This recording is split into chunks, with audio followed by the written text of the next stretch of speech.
Hello, everyone, and welcome to Grip Locks Foundation Disc Golf Weekly Podcast. I'm Hunter, joined as always by Trevor and Konner, back in the studio after a long week out on the road. Cue, the boys are back in town. Boys are back in town. Can't copyright. So we're gonna do a little Patreon question of the week, talk all about Music City Open, a little Trevor's trivia, a little College Disc Golf Nationals recap, talk over our Grip Lock power rankings, and then we're able to give you a deep preview. Probably won't actually be that deep, but we can talk a lot about the course they're about to play for the Silver Series coming up because we just saw it.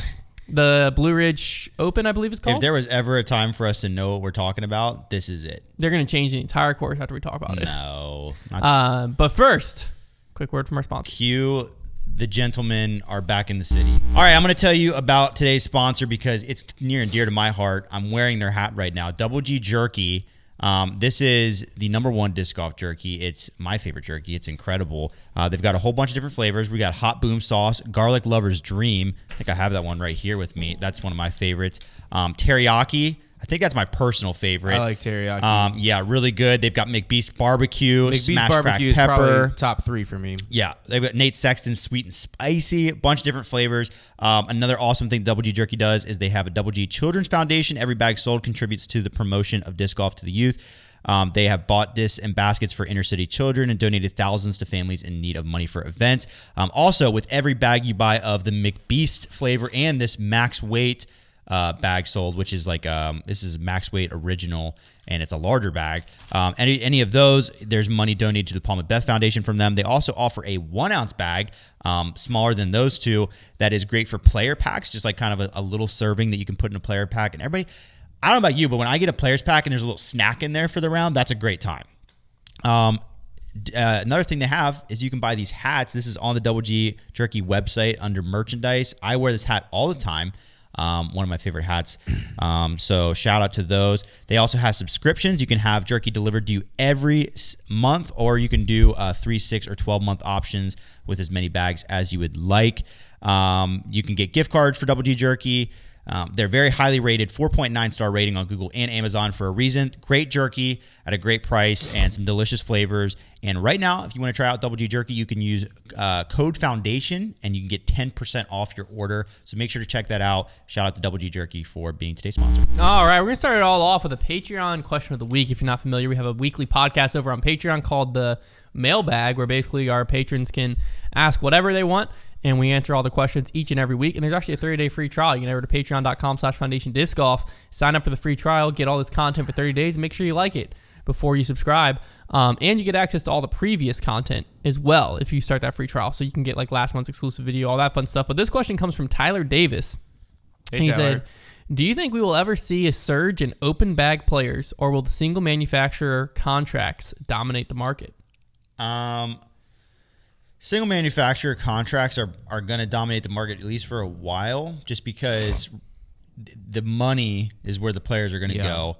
And right now, the retailers that exist that are able to do, because like if you're going open bag, you're not there. Now, I will say the idea that some players are starting to get like partial deals, like, oh, I could get a partial deal from Clash and EV7 and like mix up in that way. That opens more doors. But as far as like the retailer route, I don't necessarily like. Infinite is obviously huge. They can afford to compete with manufacturers to some extent on contracts, maybe not to the full extent. But right now, the manufacturers are the biggest financial entities in the sport. So that is who's going to be able to afford to sign the most players. And as that like continues to inflate. Now, what could change things is, like, let's say a company comes in. Let me give you an example. Let's say a bank. Let's say Wells Fargo decided they wanted to sponsor Paul Macbeth. And they told Paul Macbeth, the main stipulation for your sponsorship is that you wear our logo, and then every single one of your discs just has our logo printed on it. Well, Discraft is like, well, no way, Jose. Like, you're not going to wipe all your stamps and put the Wells Fargo logo on it. We don't like that. But Wells Fargo is like, we are going to pay so much that it is literally worth it for Paul Macbeth to have him be their main sponsor and stamp on all of his discs, no matter what disc it is, Wells Fargo. Like, it would have to be like an outside company getting in, offering enough money to where it doesn't like matter what the guy is throwing. But even in that, I think that scenario is very unique. Like it would more likely be a scenario where like an outside company would sponsor and kind of add to the package that like a player's already getting. You don't from think that manufacturer. even if what you just described happened, a company still like we'll just keep using Paul. A company still Right. wouldn't want Paul throwing only their plastic. That's more likely is what I'm saying. So like I think that the manufacturers will probably be, because like if you think about golf, the manufacturers are the big dogs except for like if you're talking about Nike. Like Nike could probably offer more to a Rory McIlroy and probably is offering him more than like a TaylorMade could. So until a large company that already has infrastructure would get into disc golf, like an apparel company that is already bigger than all those brands, which is like. But I guess the question is like, why would Nike care what clubs he's swinging if they're not making clubs, and which they're not anymore? No. This is more so a scenario where like he might be making more from Nike than another brand, but yeah, go back to the original question. I guess the mixed bag thing or the open bag thing, I don't think is really gonna. That's what I'm saying. Is like if I'm Paul and Adidas is paying me $15 million a year, and Discraft's like, well, we'll still pay you $1 million to throw just our discs. Yeah, I'm not saying no. I'd rather go open bag. I'm not paying $1 million to throw an open bag. The open bag thing, I think, is a bit of a trend, and I think there are a few players right now that are doing a really good job on it, and it's because there's this gap in contracts where like if you're a top end player, you can make a bunch from manufacturers, but if you are kind of like in this weird gray area, it's like your marketability, like Eric Oakley, like he's marketable enough that under just a base contract situation, he's not going to do crazy good just because of his performance on tour. But if you spread Eric Oakley out a little bit, you get a little bit of promotion here with Clash. Did you see the commercial they ran with Clash of them making the spice? Pretty good commercial. I had a good time watching that. If you do a little bit of there, a little bit with Infinite, this and that, now all of a sudden that player is able to make more money. Like I think Drew Gibson obviously is another example of that. So I think that right now is a trend, but I don't expect it to be like the lasting thing that like people are there. Every company, like the mixed bag thing, most of the big companies these days, really all of them, like for example, we're going to talk about in a bit, but Simon Lizotte just won with a brand new company that would have been considered maybe a year ago as like not a complete lineup company. Well, clearly they are. Like there's not really as much of a point to a mixed bag when like. You think a year ago MVP wasn't considered a complete lineup? Okay, maybe not a year, like maybe like 3 years ago, whatever. Like I'm just saying, like it's continuing to happen where players are joining these newer branched off companies and succeeding with them to where it's like it's become apparent that most companies that have the budget are able to develop a full lineup that gets the job done.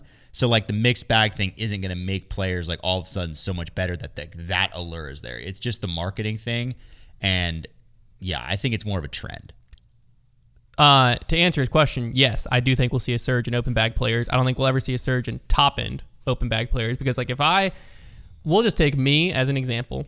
If I had the following I had right now, where I have like a decent little following on Twitter, a decent little following on Instagram, and I were to go professional disc golf route, I will be able to make more if I had 3 Tour Series discs from a Legacy, a Gateway, and somewhere else, and like people are just going to buy them just because they want to support me, than if I were to go to Prodigy and I get signed.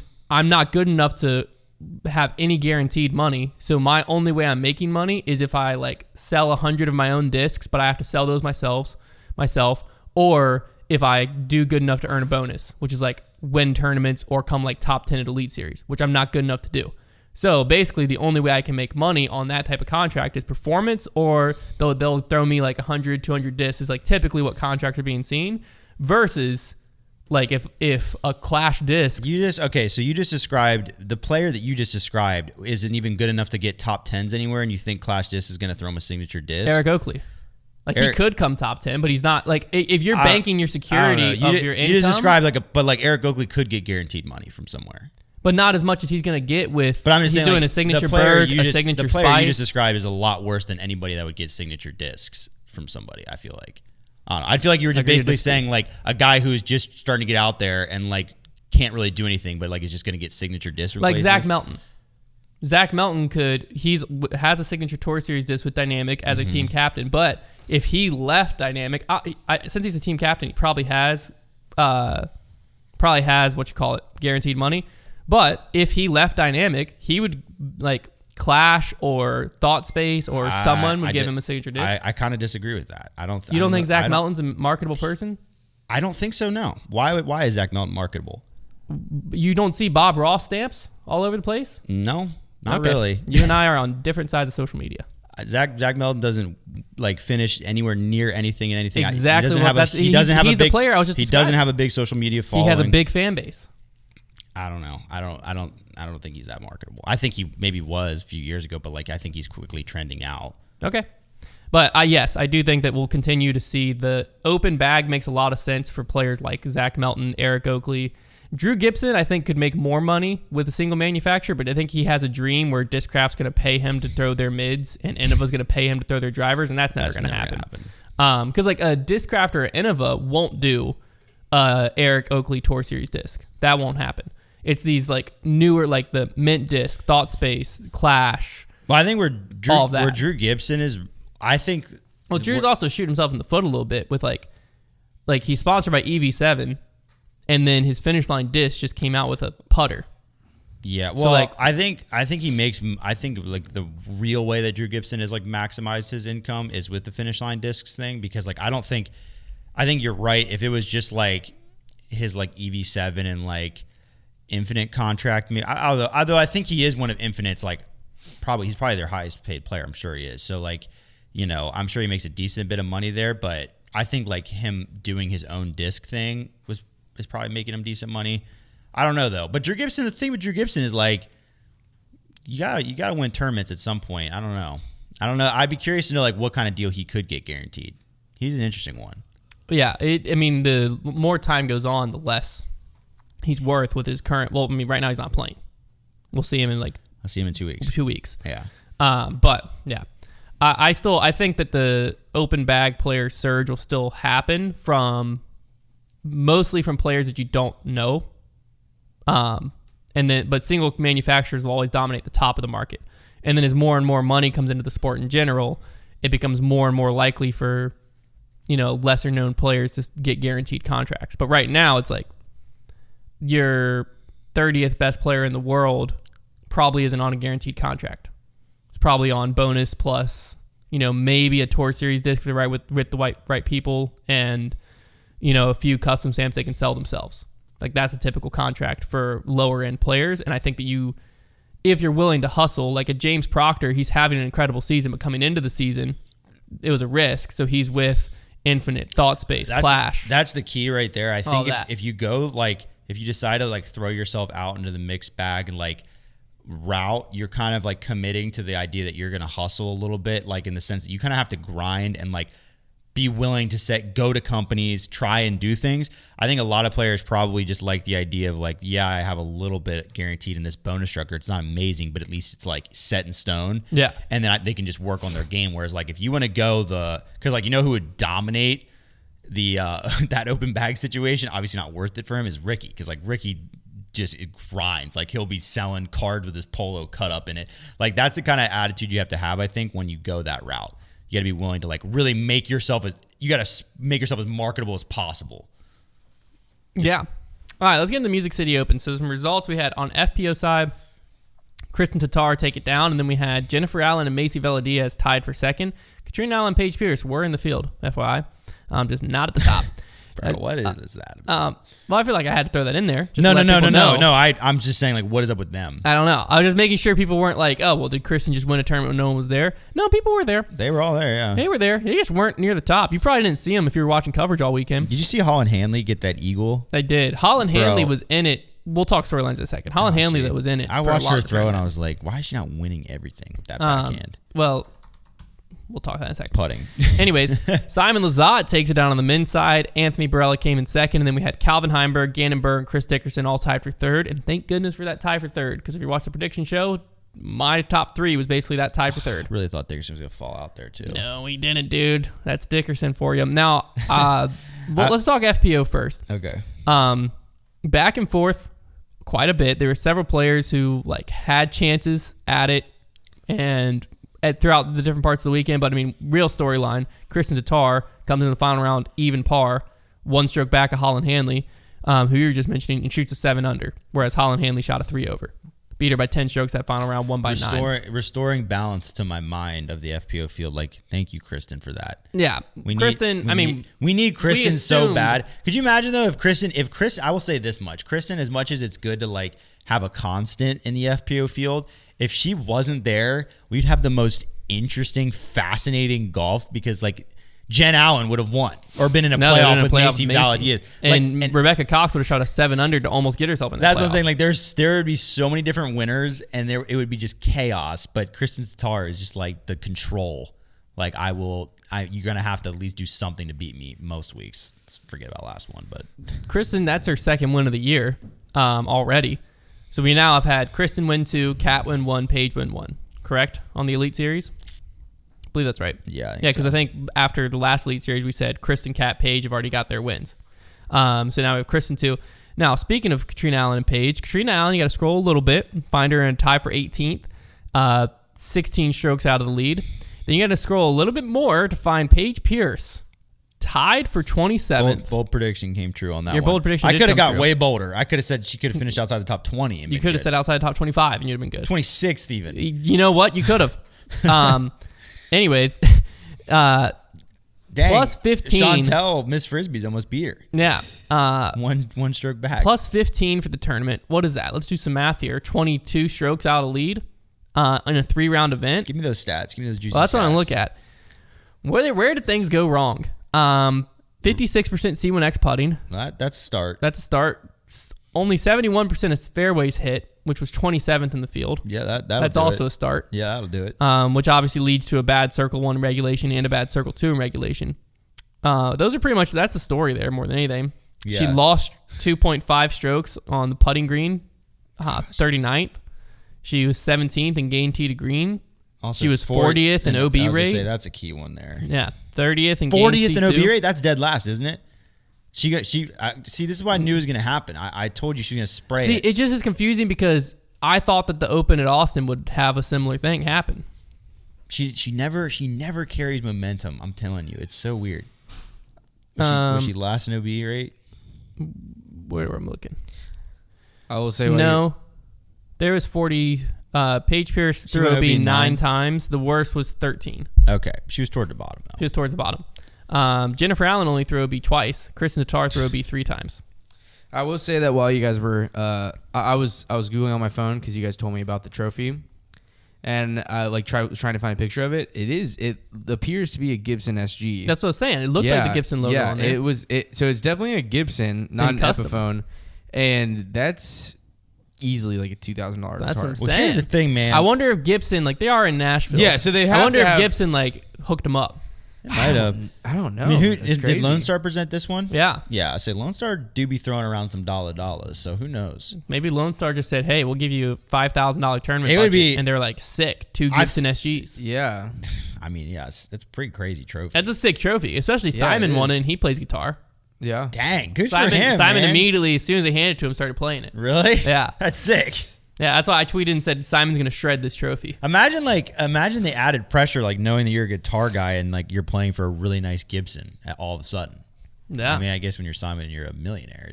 Probably doesn't really matter. Yeah, I mean I don't really know what other storylines we want to dig into. I think the biggest one was Paige Pierce, just not being there. At what point is that not a storyline though? What is Paige's season like this year?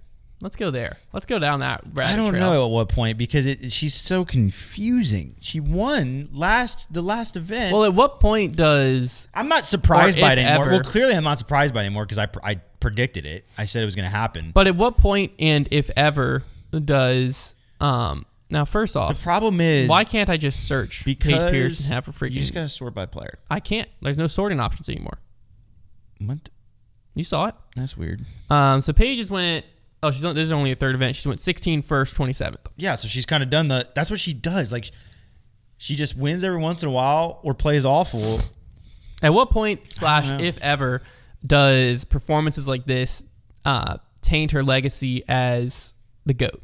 As long as she's still winning, probably not at all, because like when you look back, you're going to look at the wins. Yeah, you aren't going to really see, like, I can't tell you Elaine Kingsworth's And as finish. long as if she can make it to a certain age to where like it's safe to say, well, like she started getting old at that. Like when I look at the way you would look at like Michael Jordan's stats, right? Like you're going to get to a certain age on there, like Wizards Michael Jordan, you're just not going to really factor that in anymore. Like he's an old man. Yeah. So like if because Paige is already in her 30s, if she gets to like 36, 37 and then starts to like not win anymore. She's 32.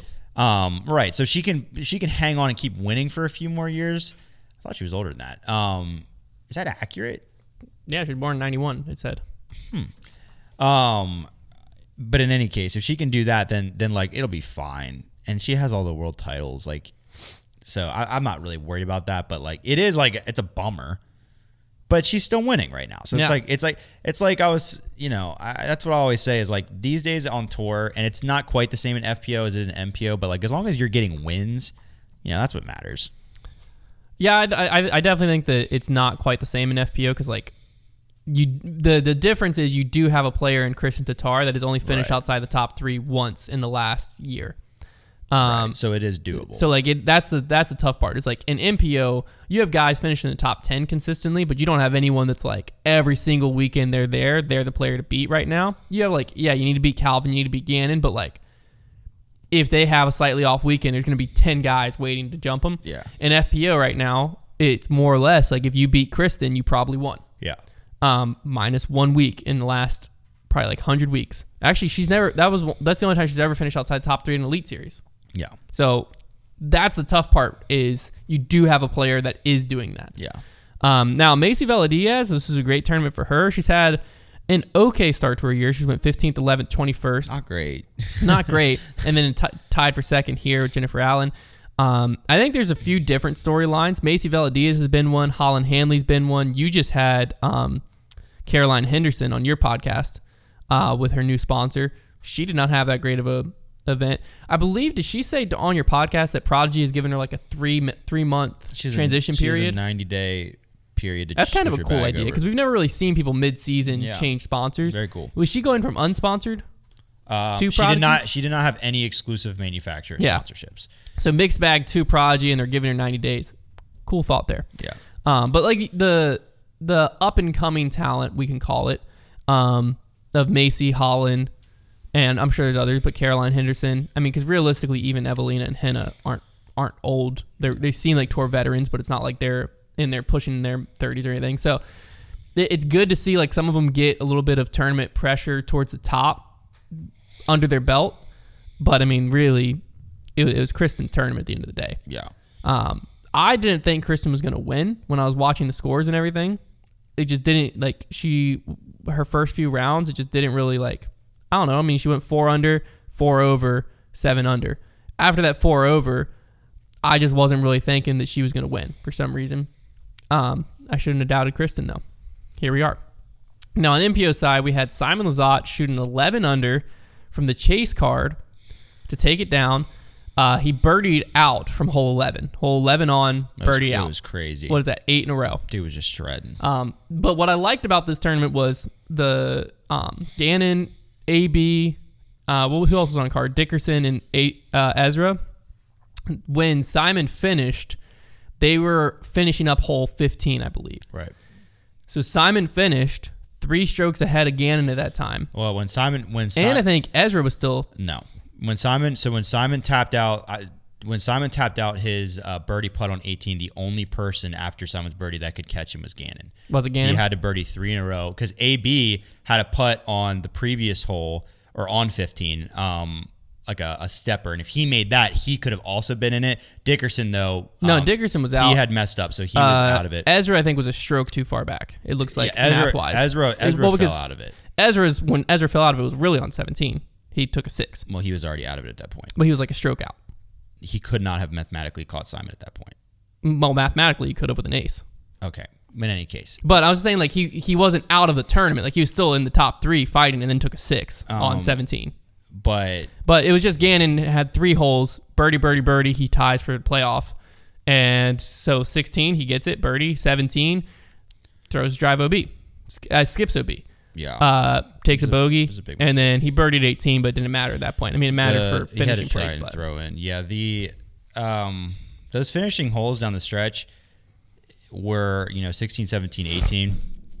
16 and 17 obviously are like par threes with similar vibes where you're throwing hyzers in. A lot of people were going, it's more of a spike on 16 to that like kind of island. That one was super easy for the field. 17 was giving people a little more trouble with the wind, and a lot of people were throwing forehands there. Most of the field almost rang it up on 17. He did. I really thought he was going to get it.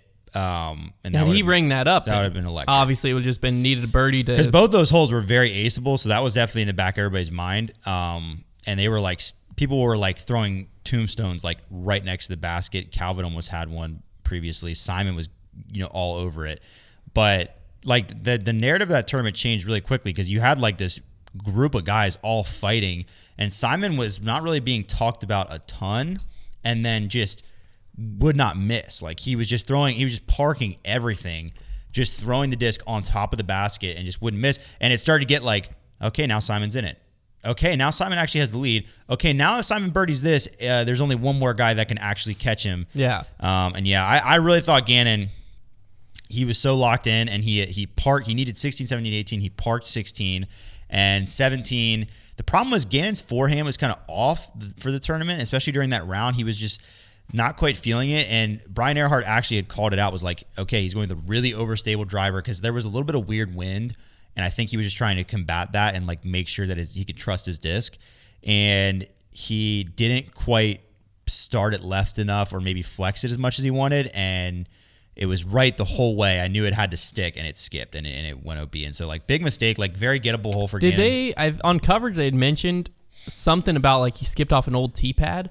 I don't know what he skipped off of. He was because they got up close and like hot mic'd him. Oh, I don't know. And he said something about like an old tee. I couldn't tell what he did. Meant by I it. will say this: a lot of shots were sticking, and he took a pretty large skip, but like the shot was short and right. So like at the end of the day, it wasn't like he threw it just how he wanted. No, he didn't land it where he wanted to. I didn't hear about that part, but yeah, I mean, I watched the shot and like he definitely missed through it a little bit.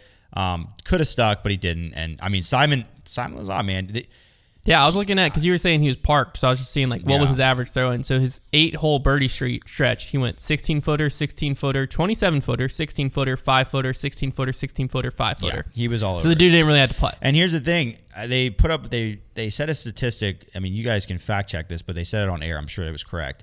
That blew my mind. They said Simon Lizotte, this is how they started it. Simon Lizotte now joins Ken Climo and Paul Macbeth. And I was like, oh my gosh, that's some company. What the heck just happened?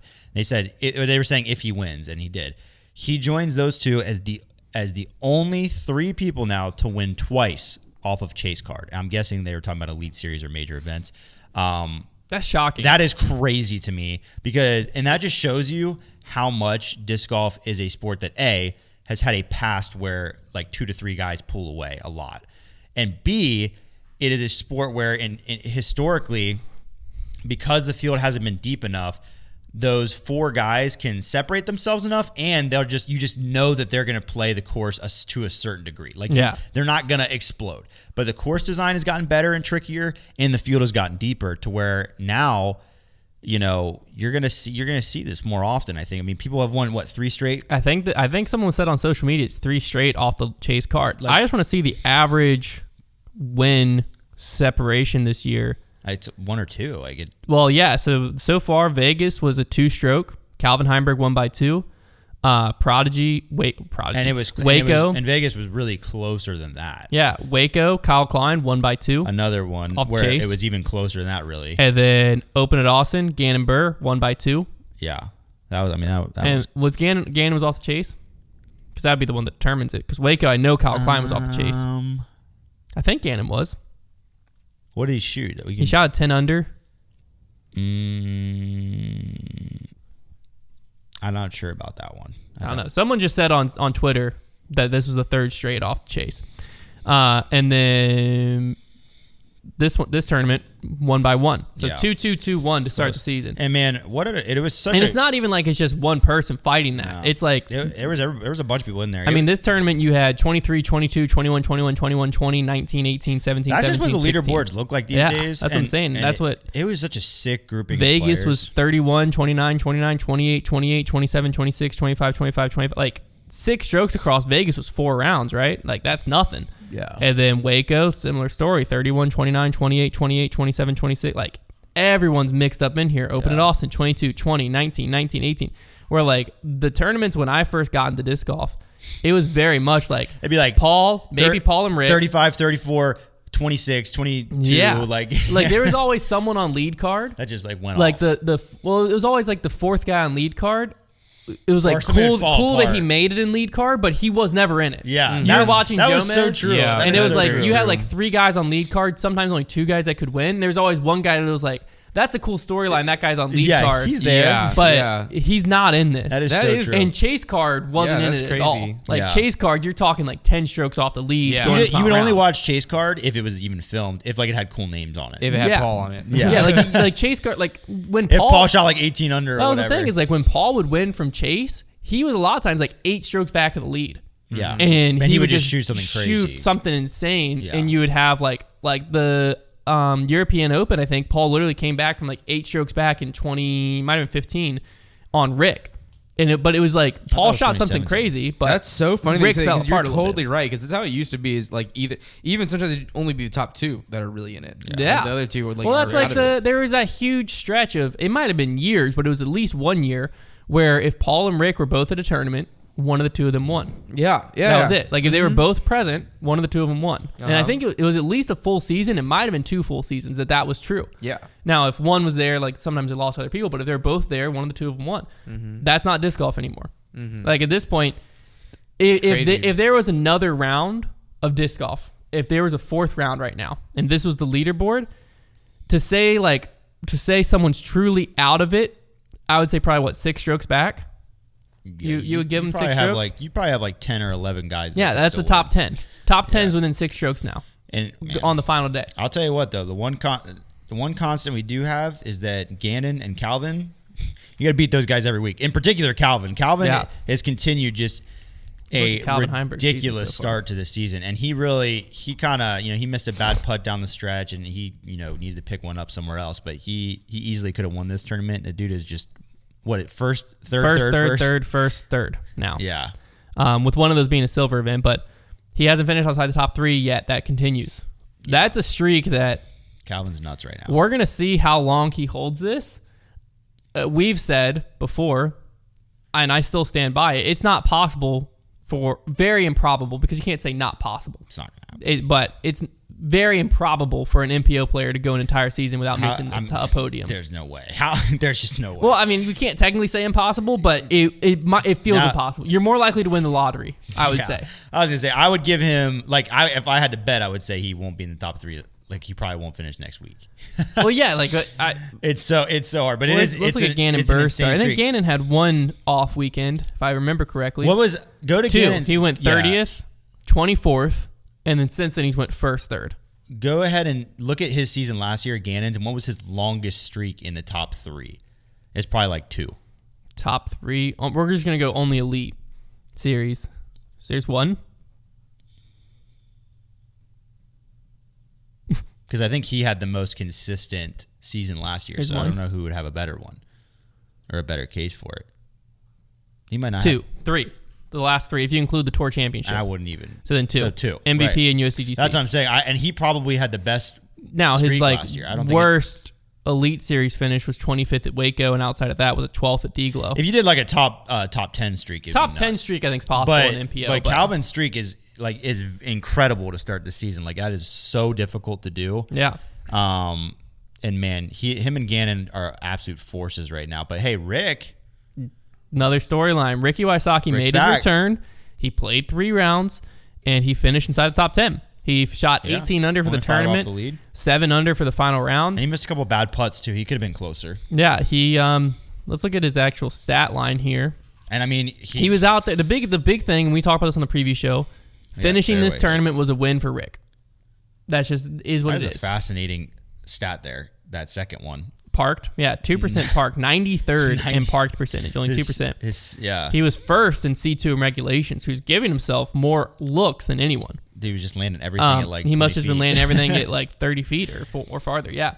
He was 41st in C1X putting, Yeah, that's where he was only struggling the 82%. Very unlike Rick. That's Rust probably. Fairway hits those second, 87%. Very impressive. If he would have putt better, I think he would have won that tournament. Yeah. What was his strokes? Let's look at the player stats for the entire tournament and see what strokes he stepped he up lost to that on putting 18th green. tee and threw such a far drive, and was like, okay, I think the wrist is doing just fine. Yeah, so strokes gained. So he lost about 4 strokes. No, he lost 5 strokes tee to green to Simon. He lost by 5 to Simon. So tee to green alone lost to Simon, and him and Simon gained about the same putting. And then if you want to go to AB, he lost 7 strokes to AB, but AB, typical story of AB, just couldn't putt. How many strokes did AB lose to the field putting? He gained 0.6. He gained 0.6. Okay. The best putter out there this weekend, gained stroke putting, was Calvin Heimberg at 5.74 on the field. So putting was pretty tight if the best was gained 5. Yeah. A lot of times you see that. Simon, or the best C1X putting percentage was James Proctor at 93%. Dude, James Proctor is an animal. I have a take right now, and it's a little early to say something like this because James Proctor, he's just kind of getting warmed up. But I have this feeling that he could be the new Matty O. I disagree with that statement because I think James Proctor knows how to win. Well, easy. I mean, it's easy to be in my seat right now because he has not done. He hasn't won on the Elite Series, no. Yeah. But I'm just saying, I think that I just get the gist that he might have that game. he's went 14th, 10th, 3rd, 4th, and now he came in. What did he do out here? 6th. I honestly, like I said, it's early. It's an impressive stretch to start. The year. If you had to say like, will he win or not this year? I'd probably say yes. I think he will, but I think he just has a game where he will end up with a bunch of like top 10s, and he could be the new Matty O. And speaking of the new Matty O, we might need a new Matty O. Because Matty O back-to-back has now gone 41st and 30th place. That's not like him. No, it's not like him at all. I don't like it. We might have to get him outside our top 10. We'll get to that later on. Oh, gosh. We'll get to that later on in a little bit, but give you time to just process that. I'm processing right now. But no, James Proctor's had a very impressive start to the season. Kind of as predicted. I think we said it on this show, like, he never toured fully. Yeah. But every time he popped into the tour, you were impressed. Mm-hmm. Like, I think he's been a top 10 caliber player for years. Probably. 2 or 3 years at least. Maybe even longer than that. He just was never fully touring. Yeah, I think he's jumped up in the world rankings to like 13th I don't now. think he's surprising himself, but I think a lot of people, he's 13th in the world right now. But I think a lot of people, like, if you don't, what's Dickerson in the world? He just bumped up to 6th. 7th. Get wrecked. Wait, click on it. I just did. No, click on the actual rankings thing. Well, now I have to go to a whole different tab, dude. Why do I feel like I was so confident? World ranking, 6th place is Eagle McMahon. Yeah, stupid. Eagle should not be 6th. Yeah, that's stupid. The world rankings right now, top 10, we'll just read it while we're here. Ricky, Calvin, Simon, Gannon, Paul, Eagle, Chris Dickerson, AB, Kyle Klein, Matty O. Look at the boy AB sneaking in there. There's a case to be made for that man. He's having a good season. He's having so a good far. season. I will say this: I'm glad that Ricky came back and like looked like he looked solid. A good Rick, because like that really helps us out with the power ranking situation, like big time. AB so far has went 8th, 51st. He had a bad one. Bad one open in Austin.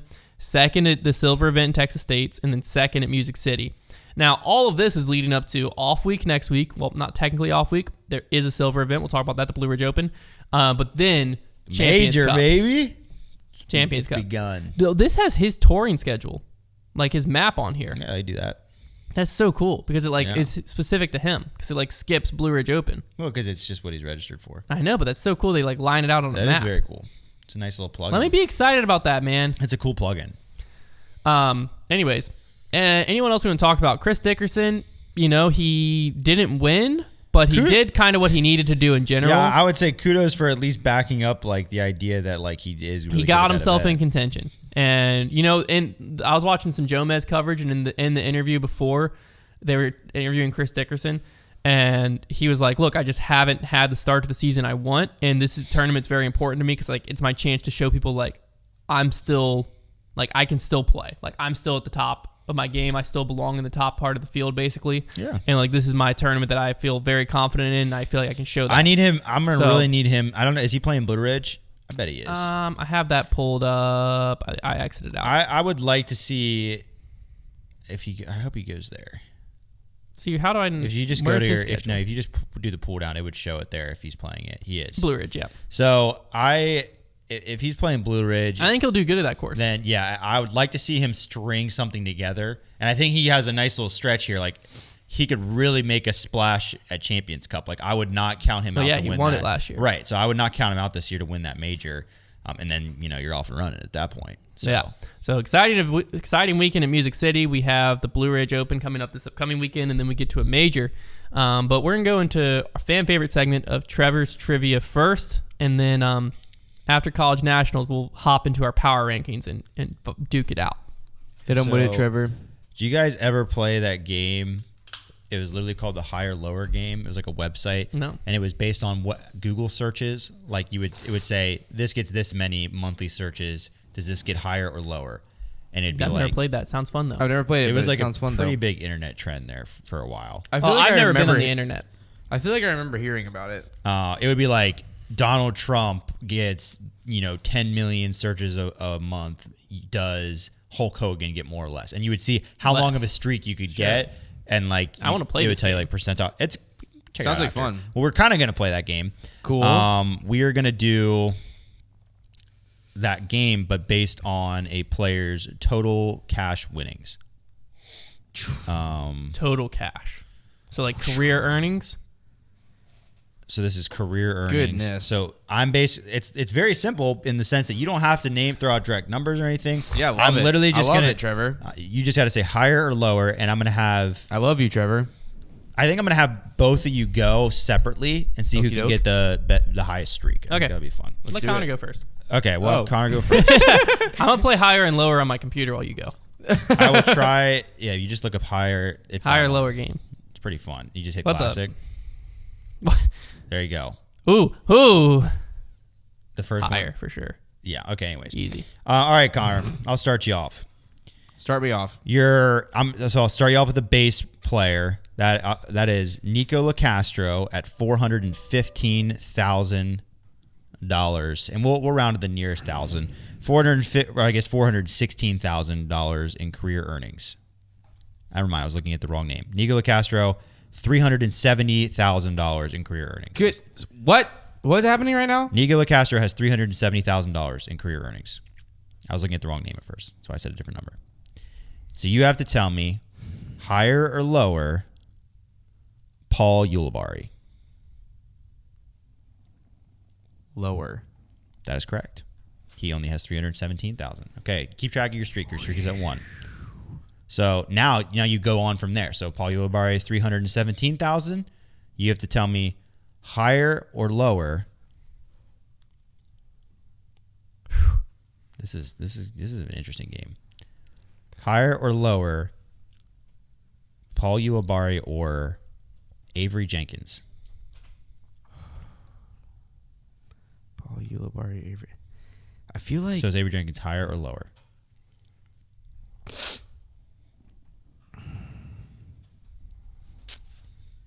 That's difficult because, I don't know, Avery Jenkins, I just feel like didn't... Like, he was pretty on the scene, but I don't feel like he played for a super long time. I'm going to go... I'm on an absolute heater right now. I'm going to... It's so hard because I don't feel like... I mean, you just got to be confident, I guess. There's no real... Well, I mean, I guess you... No! 17. I'm going lower. That's correct. Okay. Avery, the good answer. Just because Avery the time Jenkins period at $228,000. Okay. So $228,000 is your number. All right. Higher or lower Johnny McRae? I'm going higher Dirty because biscuit. he played longer, I feel like. That is correct. $264,000. Higher or lower? I mean, I got 3 right now. Higher or lower Kale LaVisca? Kale LaVisca than Johnny McRae.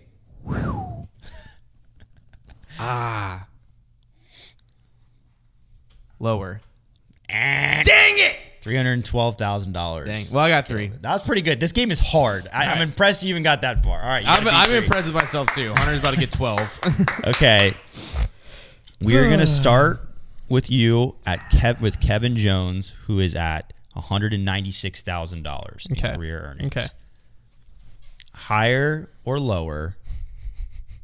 It's terrifying. It is kind of scary. Jeremy Colling. That's the hardest one I feel like ever. Jeremy Colling, 196,000. I don't think it's that difficult. Oh, okay. I'm glad, Trevor. Looking at the numbers, it's not that difficult this for one's you. super That's easy. great. Actually.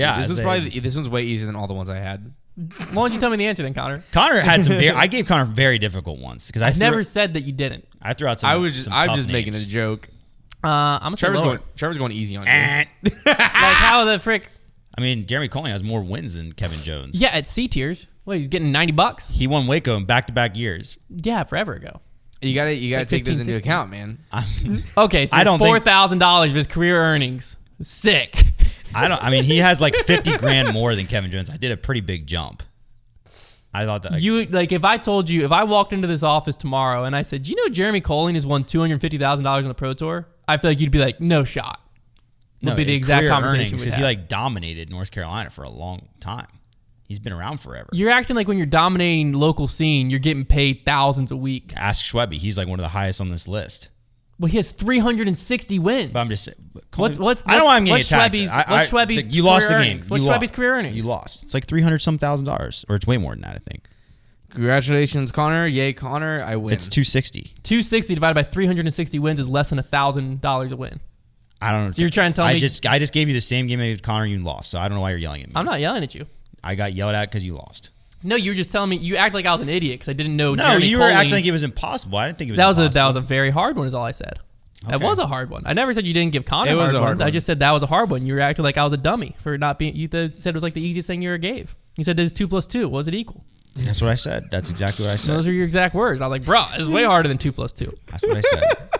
You know what, Trevor? Now that Hunter puts it like that, yeah, you're kind of a jerk. Thank you. Let's all hate on Trevor. Whatever, man. It's like every other week with these games, I'm either praised or Hunter loses and he gets pissed. That's not how it normally goes. I'm just kidding. That was a jab. No, typically what I think the games that that game. if that game was played at the same time, then I think. Let me be clear. That game was either going to be obvious or hard. Like if I would have been like, I agree. The reason I got upset was you said that one was an obvious one. well, no, I didn't say it was obvious. I didn't say it was obvious. That you can roll back the tape. I never said it was obvious. I said it was. You said this is a huge jump. This is very easy, No, I didn't say it was a huge jump. It's very easy. I said it was a huge jump. Connor. I didn't say it was very easy. I am not a part of this. Did he make it sound like it was a very easy? He answer? made, the only reason reason like why it was doable. I did hear he made it sound like it was easy, but only because you came after so hard about how hard it was. He was trying to even the scale, and it just made it to where both of you were mad at each other. I'm just saying. You said it was very easy. accurate. It is 'cause You know what? it Let's is play 'cause this you- game with Trevor. It is because you came after me. I'll do it on my computer. It was I because don't it know was about that. I because don't Trevor know got that. defensive because you were coming after it. That is exactly what happened. Here you go. So you both are in the wrong. Okay. That's actually exactly. Matt Dollar has $154,000 in career earnings. Okay. Is Kevin McCoy higher or lower? This is it's obvious, really. This is not helping. Lower. Higher, idiot. Yeah, let's go ahead and compare apples to oranges. That's had exactly how that 156,000. situation went. He had 156,000. That's the easiest one ever. You I'm think a- Kevin McCoy, who's dominating South Carolina, doesn't have more than Matt Dollar, who dominated Georgia? You just compared Kevin Jones and Big Germ, like the two biggest names in our sport, practically. Oh, you think Kevin McCoy's not a big name? Yes. Oh, I'm sorry, Kevin. You're making me upset. Old info dude. You're making me upset. Please Dude, stop. Kevin McCoy is. Please stop. You're making You know me upset. Kevin McCoy actually though, right? Yeah, I know who. Like he I know is. he's not as big name as Big Germ. Thank you. Okay. Gosh, but Matt Dollar though, Dollar Holla, the original MVP thrower. Let's all remember. Mm-hmm. We had the pleasure of being in college disc golf nationals last week, actually, as a whole, and it was a thrilling tournament. It was at the beautiful North Cove property down in Marion, North Carolina. And yeah, we did a little preview show last week on Grip Lock, told you about college disc golf, kind of how it worked. We did some recap shows throughout the week, and it's all done. It's all said and done. We're actually just going to start with D3. How did the students feel? Did they love the course? Everyone seemed to have a good time. They've been out there for a few years now. So, D3, they played the easiest course, River Run, and they played Boulders, I believe, one day. 4 rounds out there. And North Carolina State's D team was able to beat North Carolina State's C team and Liberty C team. Little inter squad. By 5 strokes to take down NC State. Congrats to them. They're national champs on the D3 level. Basically, how college disc golf works is like you have to qualify for D2 and D1 bids, and then you can field as many D3 teams as you want for right now. Yeah.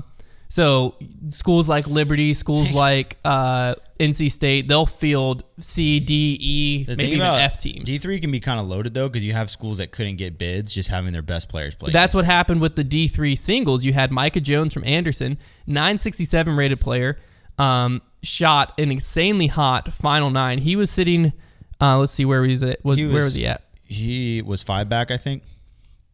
There he is.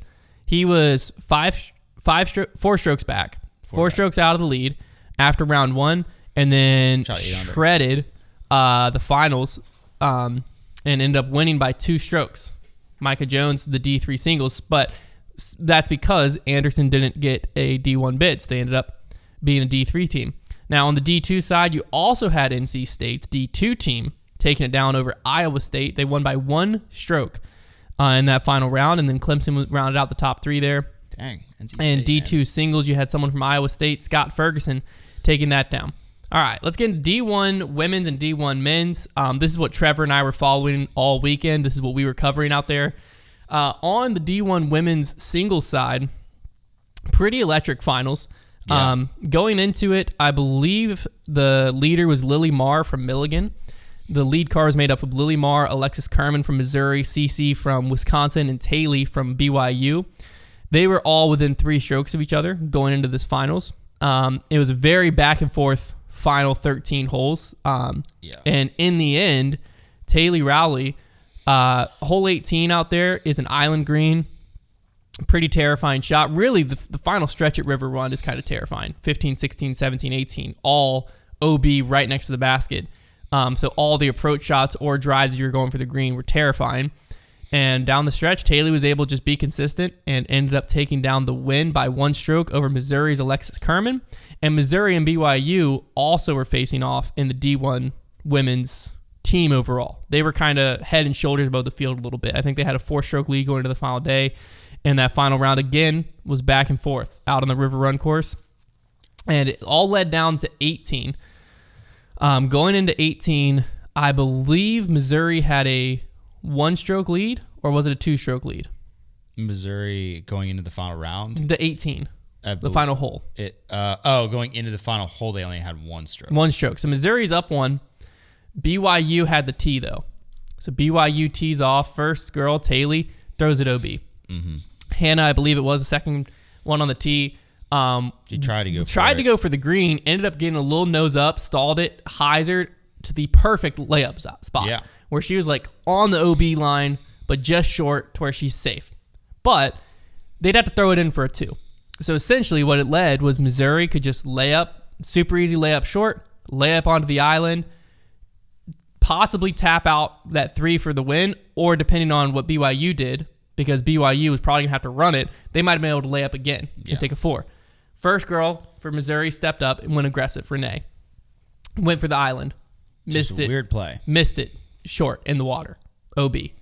So now you have Alexis. Alexis just needs to get the disc in bounds. I was standing by the green on the bridge watching this go down, and I'm standing with, I think it was like Colorado State. We were just some random D1 team that didn't really have any skin in the game, and a few people from Milligan who also at this point didn't have any skin in the game. So we're all just kind of watching as bystanders. And Alexis steps up, and it looked like she had a mid in her hand, so I'm thinking, okay, good, she's laying up. But then she started like really taking her time, and I like asked someone next to me, I was like, she's not going for this, right? Like there's no reason for her to go, because if she goes OB, we got ourselves a ball game. Because if she goes OB, then realistically from the drop zone, you're not really saving a 3. You're taking a 4, and then BYU just has to get up and down, and they're going to a playoff. Yeah. So I'm like, there's no way she's going for this. Well, sure enough, Alexis steps up, throws Mid-range. a little bit of Annie flex shot, pumps it, and puts it to like 35 feet safe. Oh my gosh. Where on the island green, and then that was it. I mean, it was ice cold. I think she knew, and she was a really good disc golfer, to be fair, and I think she knew that with the mid, like the layup, there were some questions to be asked as far as like how far do I throw it. I think she knew the mid, if I throw it as hard as I can, I'm landing on and I'm not going long, and that ended up being It worked true. out. Yeah, it was a baller play. Hey, it's one of those things where you go aggressive, and sometimes terrifying. it works out. We Might have been her highest percentage shot in practice. Yeah. Realistically, it was probably the only shot they practiced in doubles, and it was probably a situation where she's like, I don't know the layup. Mm-hmm. Like, if I throw the layup in this moment with all this pressure, like, I don't know what shot to throw. Yeah. And you would feel very dumb if you threw the layup shot that you didn't practice, and it was, like, way shorter than you thought, and you throw the layup shot OB. At least going for the green, you're like, I know it, I've practiced it. But when that disc came out of her hand with enough steam, I was like, my jaw's on the floor. It's like, I can't believe she just tried that. It's pretty crazy. I was just up there, like, hoping she would. It just kept gliding. And there was a second about midway into the flight, I didn't think it was going to make it. But it just hung in the air, got there, so they just had to lay up, tap in, and Missouri won back-to-back national championships on the D1's D1 women's level now. Meanwhile, on the men's D1 team side, well, we'll talk singles first. D1 singles was electric too. You had round 1 was out at Boulders. You had Oklahoma Christian's Caleb Fennell shooting 11 under at Boulders. Crazy. Singles. That's the course. If you ever watched our Bogey Row battle at... I don't even know if we shot 11 in doubles. We didn't. We definitely Really didn't. cool course. We're probably close. Yeah, but they shredded. So 11 under. The hot round in collegiate doubles was 16 out there, which is even more crazy by Houghton. But so Caleb Fennell shot 11 under. We had 2 people at 10 under, Noah Free from Missouri and Shane McCullen from Clemson. And then you had a bunch of people tied at 9 under. Not a bunch of people. You had Tanner Young at is that 9 under? Yeah, he shot 9 under. You did it. You had a bunch of people tied at 9 under. Yeah. Sorry, I'm looking at the final scores where everyone's under par is all jumbled up. So you had a bunch of people tied at 9 under. So essentially what it ended up being was you had lead card, all of chase card, and then I believe it ended up with just Tanner Young. No, Tanner Young and one other player on third card went into the finals at 9 under. So you had 2.5 cards within 2 strokes going into the final 13 holes out on the gorge, which is a very, very tough 13 holes. And the weather was nasty. And the weather was gross. So what it led for us as coverage is like we were walking with the women, and then we came over to the men once the women had wrapped up, and no, that's not true. We were walking with someone. We came over. We were with the men, and then we went over to the women after like hole 8 or 9, caught the end of the women, came back and caught the men on like hole 13 or like 14, somewhere like around that. They had jumped over to hole 12 and were playing 12 out, basically. No, 12, 15, 16, 17, 18. So we jumped back over to the cards, and what basically was going on was I was trying to walk with lead card a little bit, but Trevor texted me and was like, we got to keep an eye on this Tanner Young kid on third card. Oh, no, we actually never did jump. Because he was shredding. I think we just felt like we were jumping. This is the final days where we jumped from. It felt like we were jumping because there was 3 cards we were trying to watch because there was like 7 people in this thing. Yeah, we followed the lead card out, but they weren't doing anything. So that's when we stopped and waited for Tanner Young's card to come down 12 because we were like, this could be where the winner comes Tanner's from. Young card, again, was the third card out. So a lot of times in a tournament, third card doesn't really mean much, but they had the 3 players at that time of the tournament. It was Tanner Young, Ryan Montgomery, and Samuel Clark. And also at one point, Benjamin Zorn from Ferris State, who was also on that card. They were all like the leaders of the tournament. This third card was it. At times, it seemed like the only card that remembered how to play disc golf out there. Yeah, the first 2 cards were really struggling. The first card had the pressure of Central Coast cameras following them, and I think it was getting to him a little bit. And then down the stretch, we had Benji kind of slow up, Benji Zorn. We took a 10 on 12. He took a 10 on 12, so he didn't kind of slow up. He did slow up. Yeah, he hit the brakes. Samuel Clark started falling off a little bit, and Ryan Montgomery went back and forth. And eventually, you had Tanner Young of Cincinnati. Then you had on the chase card his teammate, Calvin Caldwell from Cincinnati. And then you had the lead card. And Tanner and Calvin were kind of both the 2 in it. So we followed Tanner all the way in. We record like his last putt and stuff, but there was several people that could down the stretch birdie out or get close to where they could beat him still when he tapped out. No, because again, he's on third card. When he tapped out, it was like right after he tapped out was when Calvin bogeyed 17, and I think that was what kind of wrapped it up. No, because they were both at 7. And by the time Calvin had bogeyed 17, Tanner was on 17 watching him. He had tapped out and ran all the way back. When Tanner tapped out, Calvin was finishing up 15. They had to birdie out though.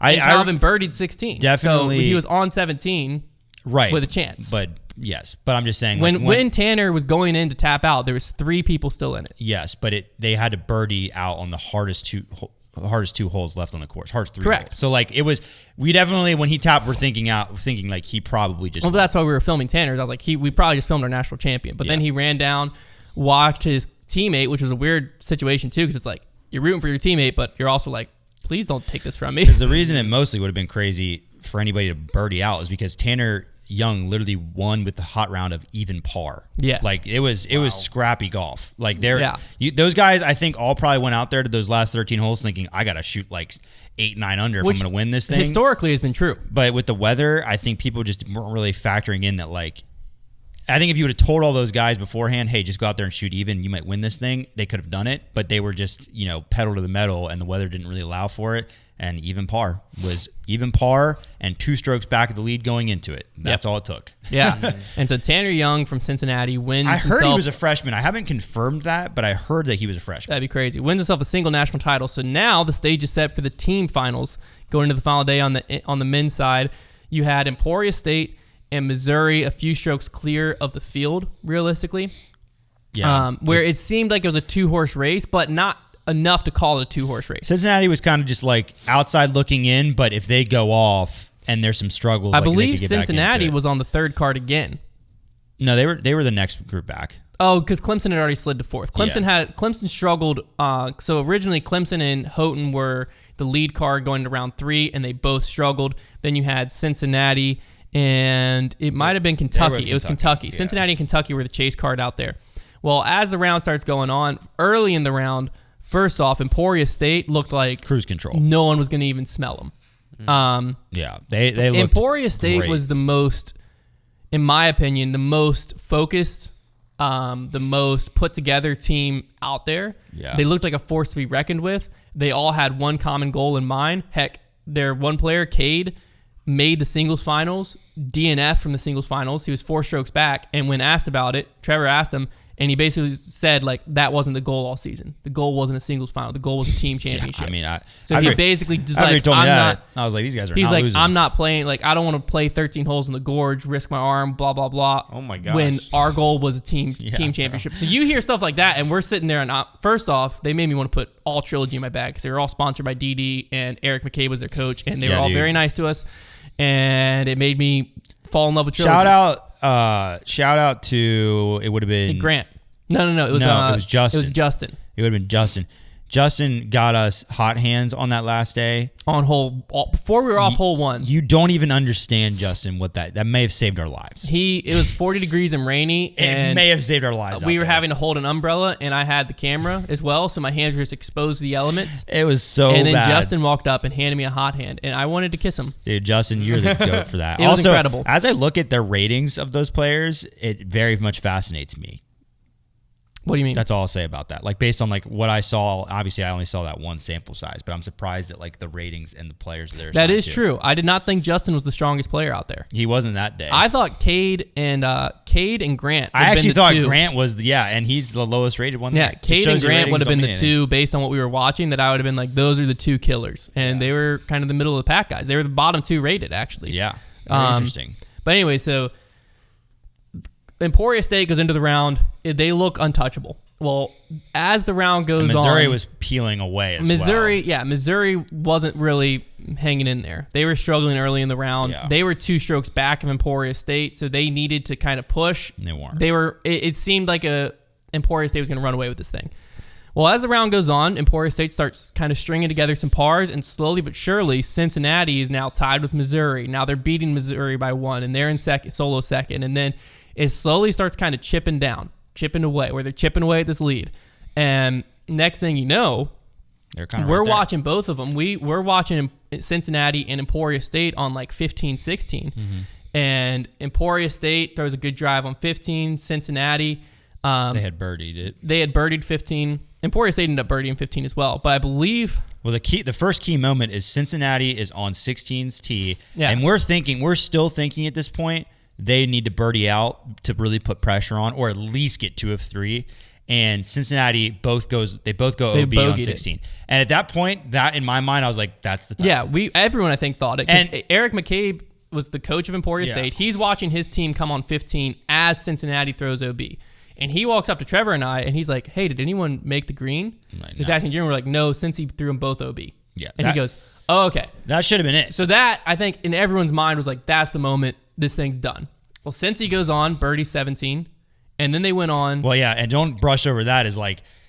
No, 17 was ruthless. 17 was 445 feet with wind, and it was like the fairway gets to like 50 feet wide at the end practically. Yeah, so the whole right side's hazard, the whole left side's OB. The Cincinnati's little run here, like their little glimpse of hope, starts with a crazy birdie on 17. Like they parked it allegedly. Yeah. And then Emporia lays up on 16. So as they should have. They do their job. So now Emporia just needs 2 pars. Well, realistically, going into 16, where the scores were at, we knew, and Emporia knew, if Emporia parred out 16, 17, 18, they won. Yeah. Cincinnati, birdieing 17 and birdieing 18, could not get to where Emporia was currently. They were at 32 under. They could not get there. Yeah. So Emporia needed to go par, par, par, and they parred 16. So now we're on the tee of 17. First guy throws his layup shot to a perfect spot. Yeah. Second guy goes for the green, as you do in collegiate doubles. Doesn't work out, doesn't matter. Yeah. So they step up, and at this point, Cincinnati has thrown their drives, and I think they were in the process of throwing their second shot, laying up on 18. So Cincinnati now, playing for par. They're not birdieing 18. So Cincinnati is basically accepting their pace at 30 under. Yeah. Well, Emporia State... They may have thrown one and gone for it, but in any case, they ended up taking the par. Yeah. And so Emporia State is kind of around that same time. Yeah. Cincinnati had just driven. Emporia State, though, because Trevor and I are walking with Emporia State at this point, they throw their upshot. They've got 170 feet, I believe, is what they shot it at. Yeah, 170 feet. With a right to left crosswind towards the OB, and there's also OB on the right. So Cade steps up first, puts it on hyzer, wind carries it OB left about 40 feet short. I'd say of the basket. I would say it ended up being like a 30-foot. Maybe 30 feet short of the basket. I don't even think it was that far. Then Alexis throws. Tried to correct it. He tried to correct it. He swung it wider right. It never comes back in. Yeah. So there are 2 options: putt from the hazard outside the circle, 40, 45 footer, or take the OB edge. one, putt from about 30 feet. Which I thought, at this point I didn't even realize they had gotten that close, and maybe they got a good spot, but I was like, oh my gosh, like they're definitely taking a double. But then all of a sudden it's like, oh, okay, they have like a 30-footer for par, and it's very much makeable. Well, they both missed it. Yeah, so double they both miss up, double bogey. So now, all of a sudden, Emporia State is at 30 under, and Cincinnati is at their approach shot about to throw. So Trevor and I sprinted. We literally ran like probably a half a mile. It felt like it's probably quarter mile. It was quarter mile. Give me quarter mile. It was definitely like a tenth of a mile. We ran hole 18. Well, let's do the feet. How many feet? No, we ran from 17 to 18's tee was 150, 200 feet. Was probably, give me 200 feet. I'll give you 200 feet. And then another, probably 700 feet on top of that, about 1,000 feet. Is that a fifth of a mile? Yeah, it's probably about a fifth of a mile. Okay, we'll go 0.2 miles. 0.2. We ran 0.2 miles. Come on. Dang. 0.2 miles, and our bodies were frozen, and I was wearing like 6 jackets. We did run it at probably like a 6:30 holding umbrellas, and Hunter had a camera. Yeah. So we sprinted up to Cincinnati. In the mud. It was in the mud, too. We sprinted up to Cincinnati. Cincinnati throws their upshot. We look like idiots. And then they throw their run for their second shot because they're trying to birdie here still because they're at 30 under. I don't think they know what just happened on 17 I don't yet. think they did either. So they're just trying to throw in because they're thinking if we get to 31, Emporia State might bogey, one of the last 2 holes, and then we might tie. So they're trying to throw in, and they gave it one heck of a run. Yeah. We thought it was in the whole way. Would have been crazy. Barely missed it. They tap out a par. So they have set their line at 30 under as Emporia State's about to tee off. I think at this point they start looking at their phones and they're like, oh my goodness. So they are now, Emporia State is now standing on the tee of 18, tied for the lead with Cincinnati. Yeah. So Emporia State has to par the hardest hole to go to a playoff. And to explain hole 18, basically the drive is not super difficult, but it's important to get as far up the fairway as you can. You're throwing over OB and like hyzering back in bounds most of the time. And then the second shot, a lot of times there's a creek that follows the right side and it eventually goes to like this little like peninsula thing where the basket is. And I mean, it's probably 40 feet wide and it's very tiny. Yeah. And you're throwing like down a creek to get to it. So if you want to land on that island, it's darn near impossible. It's super difficult. So most teams will end up laying up to the left. It's very safe. And then throwing a kind of tricky upshot to get on and take your par. So Emporia State's in a position, birdie to win, tie to go to a playoff. That's where Emporia is on the tee. Which, like, I mean, it flipped. It is so hard when you're a team that is in cruise control and then you all of a sudden have to flip to like attack mode. Yeah, which is essentially where they were at. So they throw their drive. I believe Grant and Alexis had the drive. Drive was good. And the drive was in a good spot. The second guy went aggressive, didn't work out, went OB. So they take the good drive, not in a perfect spot, but it was in a very solid spot. It was in a spot where like they were going to have to lay up first, but they would have a chance to hit the island. And it was doable. It was doable. It was Cade that had the drive, actually. Justin and Grant had the approach shot. So Alexis puts his drive in bound. Cade goes aggressive, doesn't get in bounds. So they take Alexis's drive in a good spot. Justin steps up first, goes to throw his approach shot where it was an aggressive layup, but it almost worked out, but he turned it over. Had it worked out, they would have had just a jump putt. Yeah. For the birdie from across and it would have allowed Grant Grant to have gone for the green.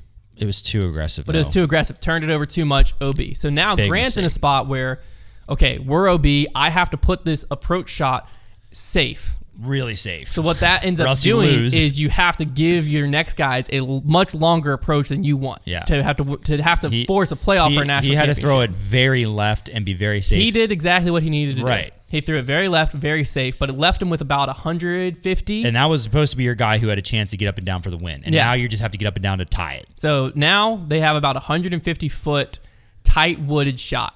To a tiny little landing zone, green. And they're throwing across the narrow part. Yeah, so Alexis steps up first, throws a heck of a shot, looks great, hits on the island, slides past the OB line where the steps go up. So there's steps that come down to the island. That part's OB. It seemed Emporia didn't know that line was back there. Yeah. Because he lands safe and he's excited. And then the red flag comes up, and everyone on Emporia State's like, "What are they talking about? OB? Like I can see the distance." They were even talking about a provision, but like you could tell the flagger was like 1,000% confident. Like guys, it's just there's a rope. Yeah, there. and so Emporia's like, "Well, we'll kind of maybe throw a provisional, whatever." And so then, but they know they're OB because the flagger's positive. Yeah, but it's still a weird line, and so Cade steps up, knowing I have to get up and down to push a playoff for a national championship. So he makes a correction, throws it more right, but it turns. The problem is a tree there. Claps a tree, drops straight in the river, and this was the most. Oh man! It was honestly it's on our Instagram story. As an innocent, and it's also on the PDGA coverage. That's true. I highly recommend watching it. As an innocent bystander, where I was rooting for Emporia State because they've been very nice to us all week. I was really starting to like the guys on the team. I was really starting to like. We were buying in, man. What EMAC had put together there. We were buying in. I was bought into this program, so I was like semi-rooting for Emporia State, but I'm an innocent bystander with no horse in the race. Yeah. It was a beautiful moment that showed college disc golf. Because what happened was there's a bridge over the 18th green, and you had Cincinnati's whole team, D2, everyone, plus Kentucky, who had been playing with them and watching them, so by nature, you're kind of rooting for the team that you just watched do something incredible. So you have probably 30-some guys up top. And then you have Emporia State and their fan base and, their friends in the fairway. And when that shot drops OB... You just heard, it was a second of silence, just dead silence, and then you just hear them cheering. Yeah, and you look up, and basically what it was like... I tweeted about this because, in disc golf in general, victories and low moments are just felt on a personal level. It's an individual sport. Yeah. But in college disc golf, it's so much more because you have your whole team. You've worked together all season for a shot at being in the moment that both of these teams were in. That's all you want all year is to be right there. And on the ground right in front of us, you had just agonizing defeat of Emporia State what they had worked towards all season, And it was is in their just grasp and just fell right through. Brutal way to lose, man. And then on the bridge, you have the new national champions, Who didn't think Cincinnati, they had a chance. who didn't think they had a chance and went out and played one heck of a round and just watched their fate as that Wow. disc fall in the water. Just like, I'm getting goosebumps thinking of it again. I mean, they beat them by 7 in that. They beat them by 7 in the last round to win by 2. Gosh. And you have them standing on the bridge realizing they're national champions. And so just standing there, you have 2 guys in front of us that are crushed, like literally on the ground, almost in tears. I'm sure they ended up crying at some point. I would have. Almost in tears in front of us. And then you have just pure joy on the bridge as your entire team is surrounding you because you just had Tanner Young win a national title singles, and now Tanner Young's D1 team of Cincinnati win a national title. It was like the most crazy picture of just sports, man. The emotions of sports. Sports, man. And college disc golf just does something that nothing else in disc golf can do, which it brings that team aspect in. And it just like amplifies the emotions. Because instead of one person feeling it and like everyone feels sorry for them, there's 4 guys You're also that working. felt that sadness at the same time. You're working all year long for that one tournament. All year long for that one approach shot. Yeah. Yeah. And oh, man. It's woo. Now, what I will say too is Stinger.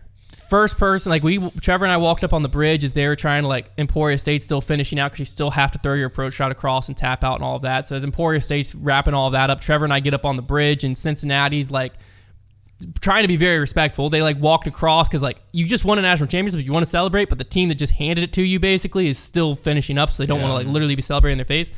And one of the first people I see walk up and shake their hands is Eric McCabe, the Emporia State coach. Just walked straight up, congratulated all of them, and went on. And then Trevor and I went up and congratulated them, all that, and it was a beautiful tournament. It was an awesome moment. I love college disc golf. I think college disc golf, like, I think that there's a little bit of a barrier to entry because you have to understand the format. It's a little bit of a unique format, how it all works out, and sometimes that confusion makes it where people don't want to buy in.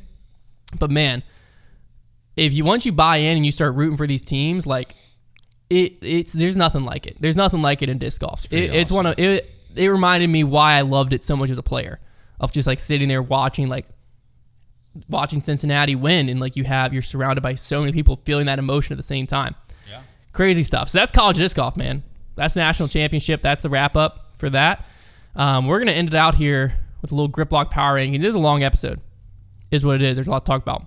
We're just going to wrap it up with the Grip Lock Power Rankings. I think we're going to have to skip out on the Blue Ridge Open preview. Just imagine USDGC, a little more elevation, take out all of the college campus aspects, and no mozzarella sticks. There's a lot of OB. That's the gorge. It's pretty long. I'll be curious to see what tweaks they make because they actually had Pro Tour guys like out there watching, and they said they would probably move some baskets, maybe switch some things up. So we'll see what they do. But I think you should definitely tune in because it'll be very fun to watch. See pros play that course. Double digits is out there for pros, but Double digits is a good score, man. I would think hot would be like 12 under would be like the hottest you can get. It's not going to get melted. And if they make it any bit harder, I mean, gosh, double digits would be tough. Very impressive course. All right, so the power rankings as they sit currently, we have Calvin 1, Gannon 2, Paul 3, Kyle 4, Simon 5, Eagle 6, Kevin Jones 7, Matteo 8, Adam Ham is 9, Cole Redalin 10. So here's what I propose. James Proctor has to get added. I propose a Matteo for James Proctor swap is what we start with. So you think James Proctor goes 8th? Well, let's just start there. Let's just get Matteo out. He's had a bad stretch. Let's get him in. Next thing I propose is a Paul for Simon direct swap. I'm fine with that. Paul Simon, to 5th. Simon. We do need to probably put Ricky back in. Let's go ahead. Ricky's also missing. Okay, maybe Ricky bumps out Redalin or Adam Hammers. Well, you can't. Redalin just finished 10th.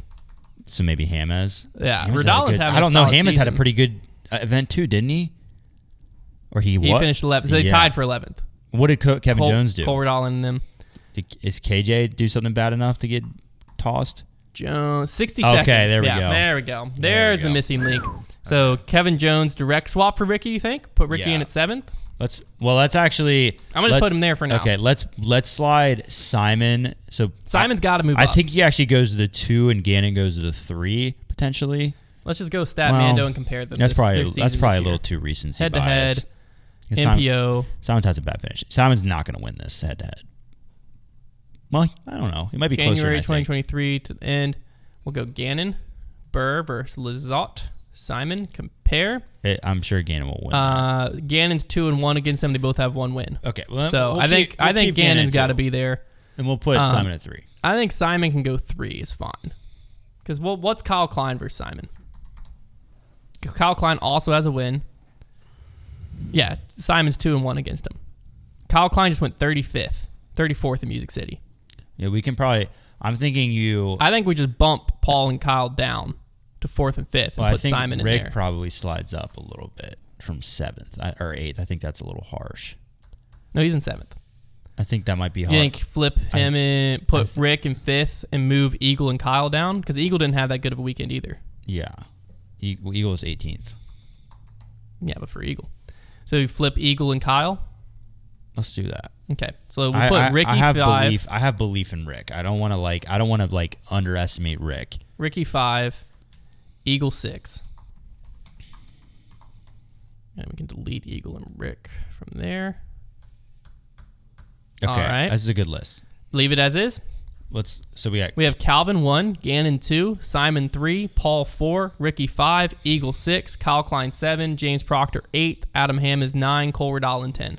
Ooh, Ezra Aderhold needs to be looked at. Let's go Ezra versus time. Redalin. Big time needs to be looked at. Redalin, Cole, Aderhold, Ezra. Compare.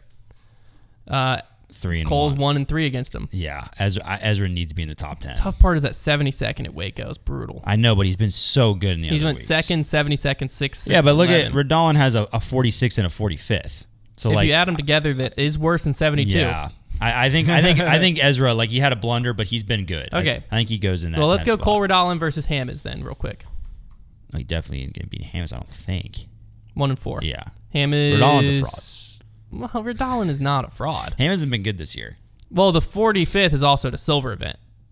I mean, that's even worse. I think we throw that out the window. Doesn't even matter. Well, Hammers went 40th at that silver Ezra event. definitely gets a 10 spot. Okay, but I'm just saying, do we just bump Cole out? Is that what we're doing? Definitely. You're gassing up your guy a little bit here. As he should. The other guy needs to look at is AB. Look at AB. I don't think he'll be good enough to cut in. Barella versus Hammers. Barella 5-2 against Adam Hammers this year. But they've played in Arizona a bunch of times. Twice. So let's just take those 2 out. So now he's... Was that just a win and loss? So is he 4-1? Yeah, one win and a loss. So he's 4-1. He went 8th at Vegas. Maybe take out that one. So that's 1. 1-1. 1-1. 2-1. 3-1. Barella. Oh. Because Barella's went back-to-back seconds if you include the silver. Maybe event. we sub out I think AB. has to also get in there. So I think now AB versus Ezra is the final That's the other one. Man, it's starting to get really jumbled this year. 2-2. Oh! Stroke differential goes in Ezra's favor by 4. And AB has a 51st. Yeah, let's AB didn't play Waco, so we can't hold AB versus Barella or Aderhold versus Barella. We can't hold Waco against Ezra because AB So wasn't Ezra there. to 9th, AB to 10th. That's what I think we do. Ezra to 9th, AB Man, to 10th. some new names are making their way in this year. The top 10 is a lot more interesting this year. I feel like last year was the same people just jockeying. And then Anthony Barella 10th. All right. All right, there we go. That's the list. Now, the women's side, we have Kristen 1, Kat 2, Paige 3, Ella Hansen 4, Valerie Mandahano 5. How much longer do we keep Valerie Mandahano in here? Honestly, each week it makes me want to keep her in there more. I think we put Valerie. I think we put Val. Do we put her in a ghost spot? Well, no, I think we put her above Paige because I think even with a bum ankle, she beats Paige. That's I'm saying, dude. I don't even know what to do right now with this. Holland Hanley could probably have an argument to be in there. Let's do some head-to-heads. Let's do some This is head-to-heads. gonna give me a headache trying to figure out who to put in the FPO. Do some head-to-heads here. Because I think we got to get Val Mandahano out of there until she plays. I think it's 5th is her spot when she plays. Holland Handley versus Paige Pierce. Let's do that. Pierce Paige. She might have a couple wins. 1 and 2 against her. Doesn't really tell us a whole lot. Yeah, because Pierce has a win is what's tough. Right. Paige can't leave the top 5. No. I was just seeing if Holland Hanley where she goes. So Holland Hanley versus Ella Hansen. Let's see that. Kat is more on the hot seat because her win came earlier in the year. And Paige and Kristen weren't there. Right. Holland Handley is 3-1 against Ella Hansen. But then again, Kat didn't blow up as much as Paige just did. Holland Handley, I think, needs to be in the top 5. I'm fine. And I think that Ella Hansen is bumped to 5th, and I think Holland Handley comes to 4th. Help us out in the comments if you Let's guys, go Paige versus Cat. If you guys are spotting things, because like Proctor was one that we had missed out on big time that you guys spotted. So make sure you help us out. We like to make this a Paige versus collaborative Cat. effort. Cat's 2-1 against Paige. Both have a win. And that's not even... Cat's better than Paige this year. Yeah, she has played better this year, but her only win was when Kristen wasn't there. But that doesn't matter. That tournament's not in this. And she's still 2-1 against Paige. Without Vegas, because Paige wasn't at Vegas. Right. I'm just saying the only thing Paige has above her is she has a win when Kristen was there. Yeah, but Allen was second, who also beat Kristen at that tournament. Valid point. So I think Katrina Allen's the best. We already have her second best in the world. Okay. I'm happy with this then. We go Kristen, Kat, Paige, Holland, Ella. That is a list. That's a list. There we go. That's the power rankings, and that's an hour and a half long grip locked. You're welcome. Just like that. Blinked and you missed it. We'll be back next week, where we'll talk through the Blue Ridge Open, and then the preview show will also happen next week for the first. Is that next week for the first second major? Second major of the year, because College Nationals just went down. And on the 23rd, next Sunday, not this Sunday, but the next Sunday after that, we'll have our first companion stream of the year for Champions Cup. You're not going to want to miss it. It's going to be at the warehouse this year. There's going to be giveaways going down. There's going to be putting games happening. It's going to be electric. And so that'll be starting when the MPO round tees off on Sunday. Champions Cup. You're not going to miss it. It's going to be electric. But, yeah, first off, we'll be back next week to tell you all about the Blue Ridge Open, what all went down out there. You're not going to miss that. We'll talk to you next week.